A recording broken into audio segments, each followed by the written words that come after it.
இது என்னோட பாடசாலை. இந்த பாடசாலை என்னோட ஆசான் பற்றி எவ்வளோ சொன்னாலும் அது குறைவாக தான் இருக்கும். அவரை பற்றியே வெளியில் பேசுகிறதும் வந்து எனக்கு கூச்சமாக தான் இருக்குது. பட் எனக்கு நல்லா தெரியும் இது வந்து பெரிய பிரார்த்தனை, எங்கள் அப்பாவோட பிரார்த்தனை, அம்மாவோட பிரார்த்தனை. எனக்கு இப்படி ஒரு வாழ்க்கை கிடைச்சதுக்கும் எனக்கு இப்படி ஒரு உறவு கிடைச்சதுக்கும். முதல் முறையாக நான் பாண்டி பஜார்லேருந்து அப்படி நடந்து போய் சூர்யா போய் பார்த்தேன். பார்த்துட்டு என்னை கொண்டு போய் ஒரு ஃபங்க்ஷனில் கொண்டு ட்ராப் பண்ண முடியுமான்னு கேட்டேன். அது ஒரு தென்னாலியா ஏதோ ஒரு படம்னு இல்லை, அதுக்கு முன்னாடி ஏதோ ஒரு படம். சூர்யா என்னை ட்ராப் பண்ண வந்தார். போகும்போது பேசிட்டே போயிட்டு இருக்கிறபோது அப்போவே தம்பி தான் எனக்கு அடுத்த ஹீரோவாக அமையணுன்றது மனசால் முடிவு எடுத்துட்டேன். ஆனால் அதை கொஞ்சம் தாமதமாக சொன்னேன். அற்புதம் ஐயா. இந்த ஒரு விஷயம் கேட்கவே அவ்வளோ சந்தோஷமாக இருக்குது. அவர் மூச்சுக்கு ஒவ்வொரு முறையும் அண்ணா அண்ணா அப்படின்னு சொல்கிறதுக்கு, நீங்கள் அவரை தம்பி அப்படின்னு சொல்கிறது, இந்த உறவு பார்க்கும்பொழுது அவ்வளோ அழகாக இருக்குது. கண்ணு படக்கூடாது அப்படின்னு தான் சார் எல்லாருமே நாங்கள் வேண்டிப்போம். இந்த உறவை பற்றி நீங்கள் ஒரு சில வார்த்தைகள் சொல்லுங்கள் சார். இல்லை, அது உரிமையை எடுத்துக்கிட்டது வந்து அண்ணா தான்.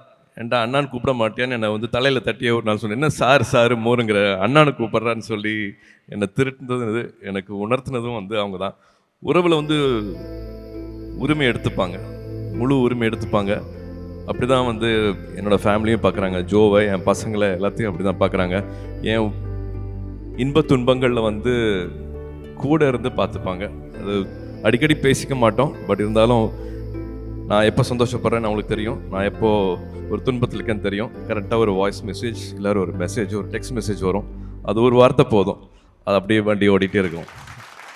பல சார், சூர்யா சார் கூட நீங்கள் ஒர்க் பண்ண அந்த டைம்ஸில், படங்கள் எடுத்த டைமில், இப்போ நான் சூர்யா கூட ஒர்க் பண்ணது ஒரு ஆக்டர் கூட ஒர்க் பண்ண மாதிரி எனக்கு இருக்காது. என் தம்பி கூட வேலை பார்த்த மாதிரி தான் இருக்கும். சூர்யாவை நான் ஆக்டராகவே நான் பார்த்ததில்ல, சூர்யாவும் என்னை வந்து டைரக்டராகவே பார்த்ததில்ல. அண்ணா தான்.